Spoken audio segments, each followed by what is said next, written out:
by two other individuals who also participated in the sit-in movement as we celebrate the 50th anniversary of the sit-in movement. Earlier, Ms. McLean from Tennessee State University gave us some information relative to the movement itself. And now we have been joined by Ms. Frankie Henry and Ms. Smith. And of course, let me welcome both you, Ms. Henry, as well as you, Ms. Smith, to the show this morning. And we do understand that being females participating in the sit-in movement must have been a real traumatic kind of thing for the both of you. And so let's start off, Ms. Henry, by having you to give us some information about your participation and how you became involved with that. And then, because we've got another segment after that to sort of get into some discussion in reference to this. And then Ms. Smith will give us some information in reference to her involvement, and then we'll start talking about the movement itself. Well, I had on-the-job training because I had not participated in the workshops. I met Diane Nash, one of the leaders of the sit-in movements, as I was getting off the bus downtown, the Jefferson Street bus, trying to transfer to go on the other side of town. So she recruited me from the bus and asked me would I go to King Sloan with her. And at that time, I thought Diane was a white lady.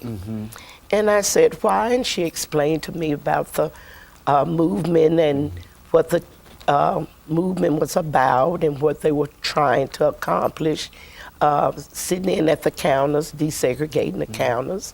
And I was just saying to myself, now, if this white girl can put her life on the line for blacks, surely I will go with her. And I went to King Sloan's with her, and the two of us closed the whole counter. And when we did that, she said, Frankie, now I'm going to take you to McLevin's. And she did, and set me beside Paul Lepar. He was a student at Fisk University, a white student. And she said, Frankie has on-the-job training. She didn't participate in our workshops. So I want you to talk to her because we are having hecklers in about 10 minutes. These white hecklers, they are going to come through. So I want you to really talk to her. And I'm going to check on Cresses and Woodworth. So she left out. And there you were. And there I was. There I was. Okay. And Ms. Smith, what about yourself? Your involvement and some of the experiences that eventually brought you Okay, I was not directly involved with the sit-ins. I did attend some of the workshops, and I had learned about the nonviolent techniques and stuff like that, but I did not feel that I was strong enough in my head to let people spit on me, hit me, or do anything they wanted to without fighting back. I understood what we were trying to do. But I felt like if I went and to see if I would make it, that I might mess something up. So I just did not participate. But I did go when they started the stand-ins. I was ready. And I stood in at the theaters. And one night, I did sit in just for a minute until they closed Wilson Quick down. That was because there were so many students at the theater that they asked some of us to go across the street and sit in over there. And then I was arrested at the Tennessee Theater.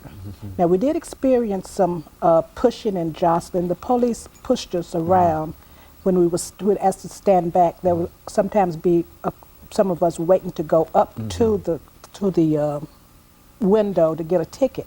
Of course, they weren't going to give it to us, but we would go to the window, ask for a ticket, and then go back to the back. And one night, more than one night, the police would push us back off the curb, and one night we did get pushed to the ground, but I was never really spit on. I did miss a can of paint on the night I went to Wilson Quick. As I stepped out of line, a can of paint came down from the window at the top. And it hit, it hit the guy that took my place. I was spared that night. because I'd have been yellow. Okay, very good. You know, but I think that these experiences sort of equate some of the experiences that I'm familiar with too, in terms of the harassment and the. But didn't it strike fear, Miss Henry, in your heart? It did not until Paul was talking to me and I was turning to the right to listen to his instruction. And I had my arm on the counter, and as I was talking to him, a white lady was putting a cigarette out on my arm. And it's just a minor scar that I know I will wear for the rest of my life. But that was traumatic to me. And having on-the-job training, my first reaction was to treat violence with violence. So I was saying in my mind, now I'm getting ready to fight her or whatever. But as I was looking past her, Reverend Dr. Kelly Miller Smith was standing there, and he was shaking his head. Don't hit her. And I was thinking about all the sacrifice and all the training that the students had gone through, and that kind of changed my mind. But another thing, it kind of made me think. I had never thought about civil rights, being a 19-year-old sophomore, trying to be a pepperette. Where were you from? Nashville. Yeah, and we were protected in our neighborhood. Beautiful, smart, intelligent, and caring black teachers, ministers, and parents, and we had a close-knit community. I never did have an opportunity to come in contact with the white community in that capacity.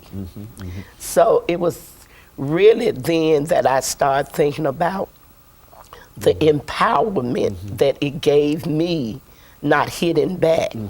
And as I looked at her, and I'm sure she was looking for me to retaliate, but I didn't do anything. I just stared, and she finally went away. And so, and of course, we're getting ready for our second commercial break, and we'll have the two of you back with us following this break. But you finally came to a realization that of what the whole movement was all about at that particular time. Yes. And of course, we'll be back with our audience following this very, very short commercial break.